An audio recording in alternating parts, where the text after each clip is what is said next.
to tell you a story. How did we test the animations? How did we run the tests on multiple devices? How did we measure the results? And how we track the results in our big data solution XAMPP. So how our story began? One of our clients, who offers combination of cutting-edge data science and custom native art experience, came to us with the following case. They wanted to run CSS animations in their application, which will be displayed on multiple devices. But the client saw what is the software about. While the user opened the application, animation is presented to it, and he has the option whether to click to collect a reward or dismiss it. But the client was concerned that some animations may not work on specific devices. They are supporting both Android and iOS, and as we know, on the iOS side, the testing actually was not really that a problem, because there are only a few combinations of actively used devices on the market which we can use for our tests. But on the Android side, on the Android ecosystem, this is really not the case. So the client asked us to determine on which devices the animation will work and on which they will not. What we have as a technical background till the moment. We know that we need to test different types of animations. We know that we are supporting more than 100 different device types, and also we are working with no SQL big data solution. First, we have started with actually identifying the basic type of animations.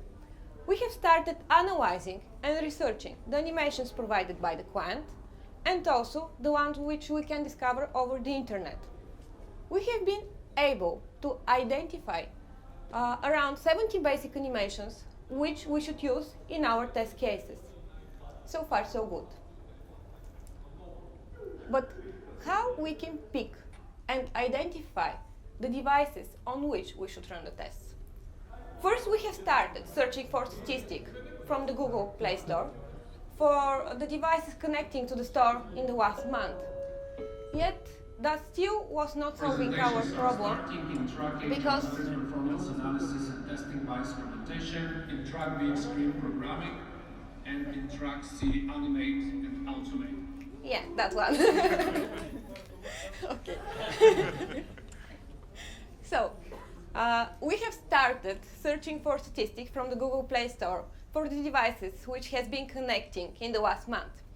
Yet this still hasn't solved our problem, because we needed to know the specific devices which actually has been connecting to our system. So we got the statistic from our big data solution with the top 20 different device models which has been connecting to it and their Android versions.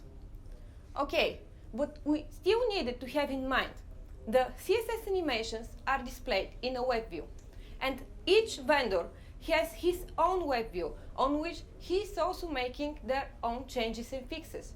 So we didn't know whether this still would solve our problem. Our next step was to decide whether we should go with the manual or with the automation way. We know on what conference we are currently. So, and also, having the scope of the task, even the whole QA team wouldn't be enough to help us to run all these animations on so many devices. So we have decided to go with the automation way, and Georgi has given us a hand here. Thank you, Didi. As Didi said, we decided to go the automation way. But before we do this, we need to select a tool. And since this was a one-time task, we needed to find a cost-effective solution that needs to support both Android and iOS, and also give us support for hybrid and native applications. After research, we found two such tools, Robotium and Appium. Actually, Robotium is only for Android, but test cases that we can run for both tools can be run, can be written in Java, and this helps us a lot since we can then analyze the data within the tests and we won't have to do it manually. And since we have to test on multiple devices, and we didn't have all devices in the office, we decided to find a cloud-based solution, because as I said, we don't have all the devices, and even if we had all the devices, it will take a lot of time to connect them to computers. We'll need some space to locate the devices and the computers. We'll have a lot of issues maintaining all these devices, and if you need to buy some devices, we will need to pay them. Also, from the cloud-based solution, we needed to have the means to test on real devices and the ability to run automation tests. Then, before we can start testing, we needed to have some preconditions. The first was to have the animations. So we started creating web pages for each basic animation, but we were still unable to start testing because the stock Android browser, which we know uses the default web view, is not supporting remote debugging protocol, and we cannot start it with neither Robotium nor Appium. So, to solve this problem and possibly any other limitations, we created a simple application that just opens a web page in a web view. Here we have an example of one basic animation. We have the ISTA logo moving around the screen. Probably should start playing the animation. Here you can see this logo moving around the screen. This is all done by CSS. There is no JavaScript involved here. And after we had created the animations, we had created the app, we opened the web page, we needed to write the tests.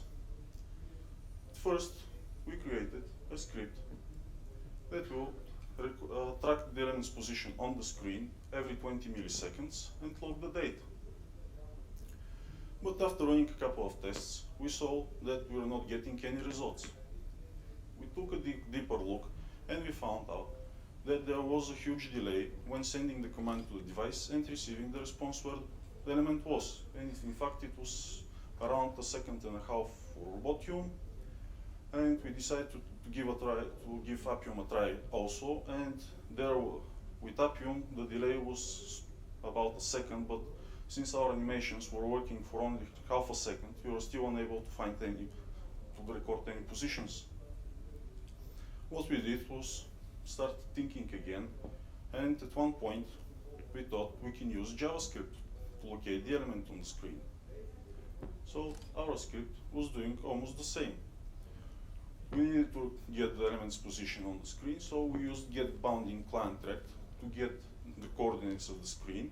In our case, it was, in some animations, it was the top left, in other was top right, for example, since it was moving only on the right side. And also, since opacity is most often used to create some visual effects or simulate some other effects, for example, moving on the screen, disappearing, we need to get the opacity too, and we used to get computed style. All these results were taken every 20 milliseconds and were locked in an array, which we needed to read somehow using Robotium so that we can analyze the data. What we did was display all the information of the array in one alert. Our Robotium tests were waiting for that alert, read the text of that alert, and then we can start analyzing all this data. Before I talk about the analyzing, we have another demo showing,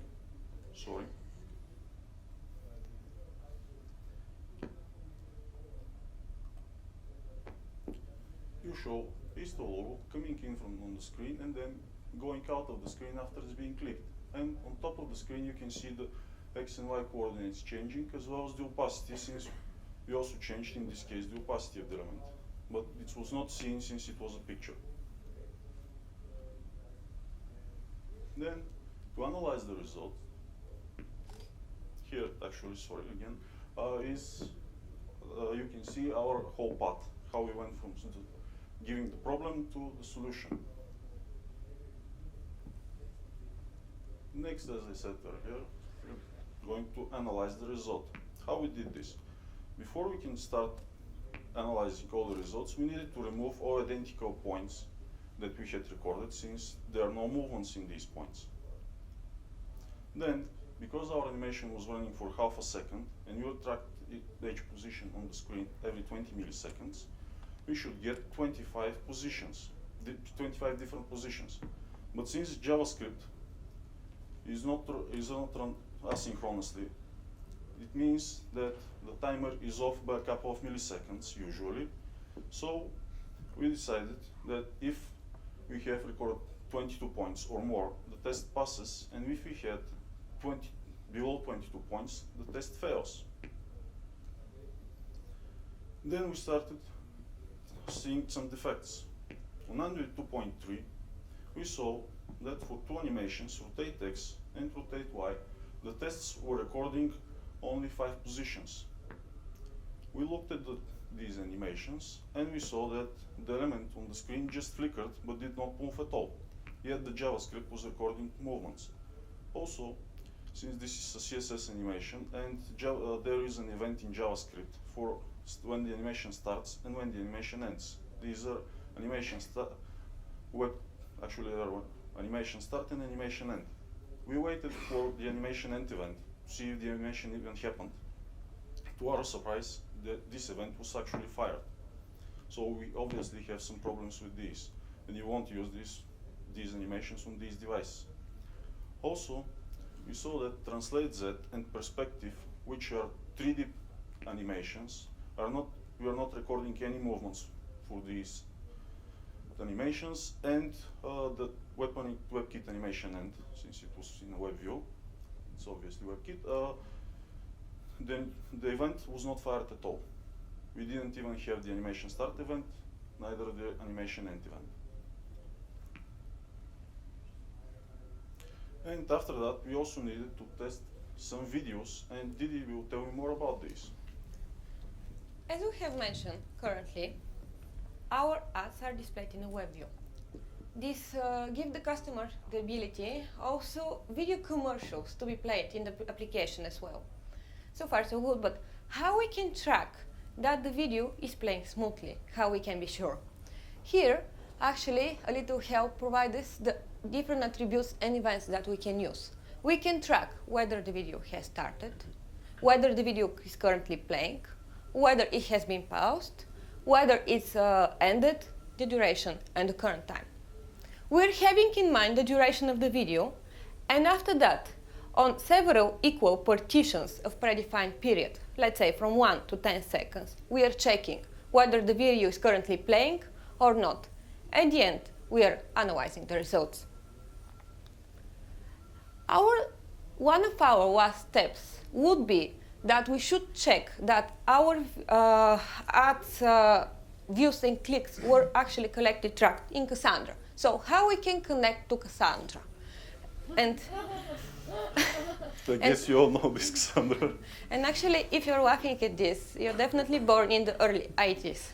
So actually, we do not need the help of the previous Cassandra, but we need the help from this Cassandra. Because the product, Cassandra, the big data solution, was actually named by a beautiful Greek princess who was born, whose predictions were never believed. Back to the real world.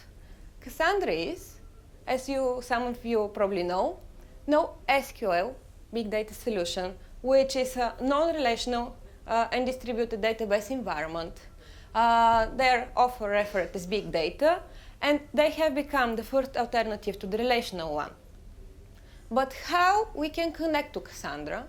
And here we actually use the help from her brother Hector, because Hector was one of the greatest warriors in the Greek mythology. In fact, we are using the help from Hector Quant, which is Java-based solution. And since our tests were already written in Java, this gives us the ability to check automatically the current events and click to worked and track correctly there, actually while running the tests. And our last step would be testing on multiple devices. As we said earlier, we to test on multiple devices, we decided to choose a web cloud solution, which was providing us real devices and the ability to run automation tests. And what we did was we uploaded our test app to the cloud-based solution. In this case, it was Uptwak, and also we uploaded our Robotium tests. Then we selected the devices on which we wanted to run our tests and executed them. In the end, we got the results, which were including on which devices our test passed and on which devices our test failed. Also, we got results for the memory use and the CPU usage while our tests were running, and also we got full logs from while the tests were running, and also got some screenshots, and in this case, this cloud-based solution also gave us the average frame times and the actual frames per second and the average frames per second for when running the app and running the web view part of the app. And with this, we actually included our whole cycle of testing, and we did it in full with automation. Thank you. Thank you for your attention.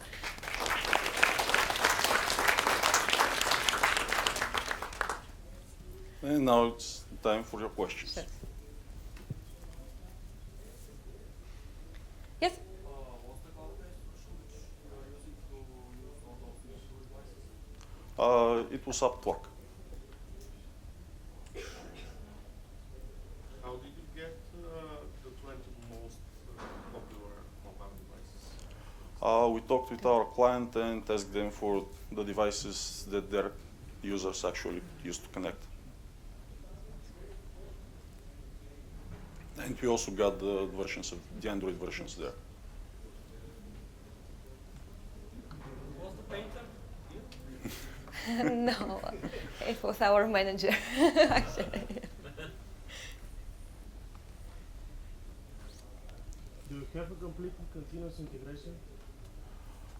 In this case, no, because it's an app that we had created and it's just one app.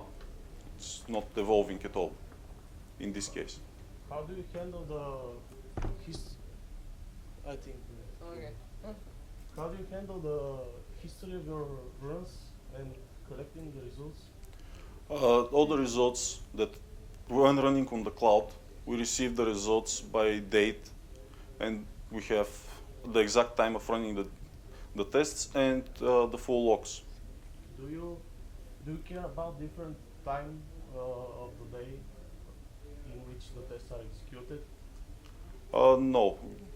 We know that actually when the JavaScript is waiting for the animation start event and then starts to track the positions on the screen.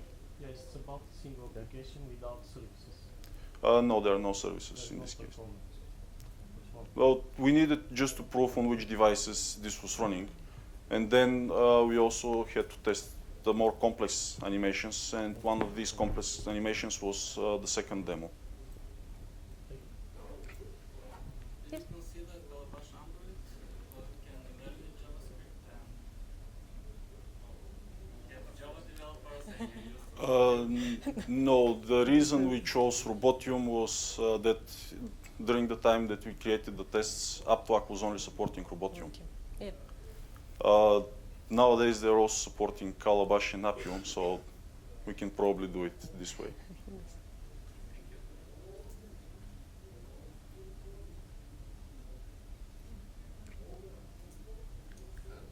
you check when you test animations, what exactly is the animation path of the object on the screen, or you just check that it changes? We check that the element's position on the screen is changing. The coordinates. Since we can have different paths for the animations on the screen. And if Okay, but for every animation, let's say you have some predefined way up to which the animation should pass. Do you expect some coordinates to be exactly the same which you for the path, or they are always different? they're always different. We have usually these animations don't go back to, don't cross their path again.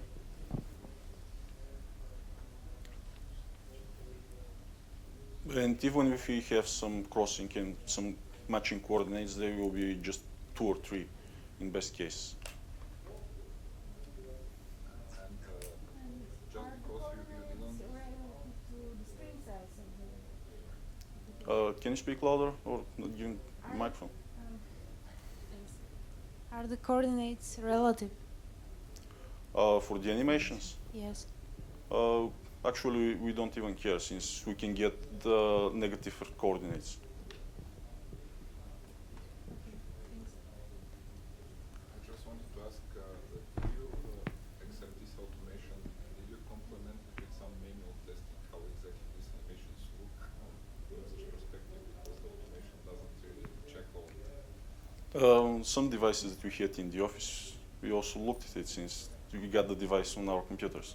Yeah, but they haven't been enough actually to Yeah, check. and Yeah, we didn't find many problems on them, and there still was a problem. You're not doing any kind of visual verification how the animation is moving, it is still on the screen? No, but we can say that it was moving on the screen if we have more than 10. Like actually, as we said, if we have more than 20 movements, it's sure it's moved. And the application is off the screen, so you don't get to scroll? No, we're not scrolling. But even if the animation goes way beyond the actually outside the screen, we still get the coordinates. Probably I can go back to the demo. Yeah, but if it goes out of the screen, the test should pass, or? It still counts the movements. Just let me find back the second demo.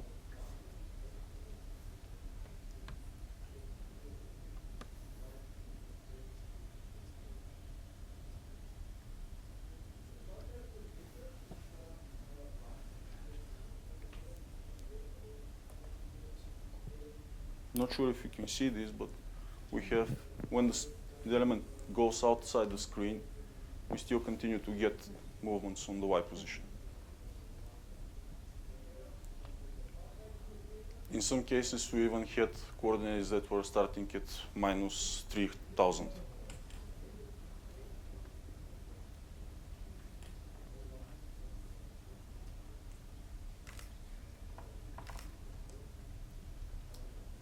All right, the different devices probably had different resolutions. Yes. So how did you cope with that? Oh, the element is displayed actually. The first position was fixed, so we know where it is. We know it's shown on the screen. Fixed to which part of the screen? The middle of the screen or top left? Or It's actually to the top left. In this case, it was to the center.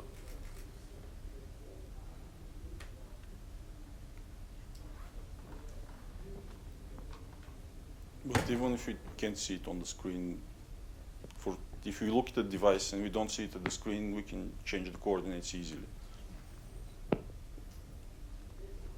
think that everybody's question is basically, have you checked that the movement you get is actually the expected one, or just any movement? We confirmed it on the devices that we had, but there was no visual recognition in the automation tests. No, actually the question I'm trying to ask is that you expect it to move from left to right, and actually the coordinates are changing in the same way, they're not just changing because it's going from top to bottom instead, for example. Yes. Yes, that's correct.